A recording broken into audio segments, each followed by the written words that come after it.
ಎಲ್ಲರಿಗೂ ನಮಸ್ತೆ. ಭಾಷಾ ಜನ ಯೂಟ್ಯೂಬ್ ಚಾನಲ್ಗೆ ಸ್ವಾಗತ. ಟುಡೇಸ್ ವಿಡಿಯೋ ರಿಲೇಟಿಂಗ್ ಟು ಘ ಟಿಲ್ ಗಹ words. I am going to teach both Kannada and English. For other videos, you can check my playlist for basic Kannada or spoken Kannada category. So, we'll start.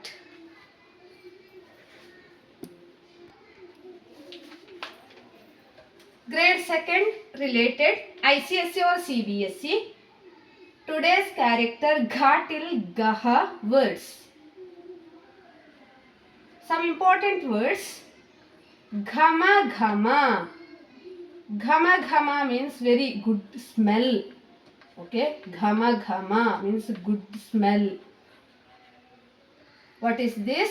Ghama ghama. Ghama ghama. Second word is ghasi.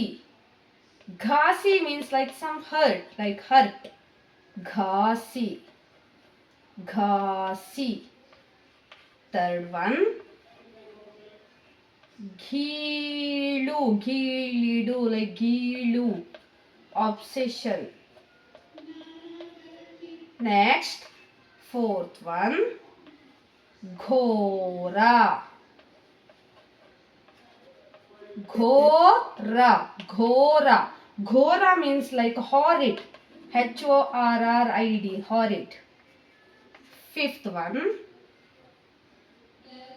ghante. Ghante. Ghante means bell. What is this? Ghante. Some important words I gave already. Yeah. Ghama ghama, good smell. Ghasi, hurt. Gheelu, obsession. Ghora, horrid. Ghante, bell. Okay? Yes. For more videos, you can check my playlist. Okay, scroll down if you want. What you want, you can scroll down and check on it. Yes, ನನ್ನ other ವೀಡಿಯೋಸ್ಗಳಿಗಾಗಿ ನೀವು ಪ್ಲೇಲಿಸ್ಟನ್ನು check ಮಾಡೋದನ್ನು ಮರಿಬೇಡಿ. ನನ್ನ YouTube ಚಾನಲ್ನ ಆದಷ್ಟು ಎಲ್ಲರೂ share ಮಾಡಿ, subscribe ಮಾಡಿ, ಲೈಕ್ ಮಾಡಿ, ಕಮೆಂಟ್ ಮಾಡಿ ಮತ್ತು ಪಕ್ಕದಲ್ಲಿರುವ ಬೆಲ್ ಐಕನನ್ನು ಹೆಚ್ಚಿನ ನೋಟಿಫಿಕೇಷನ್ಗಾಗಿ ಕ್ಲಿಕ್ ಮಾಡಿ. Thank you for watching.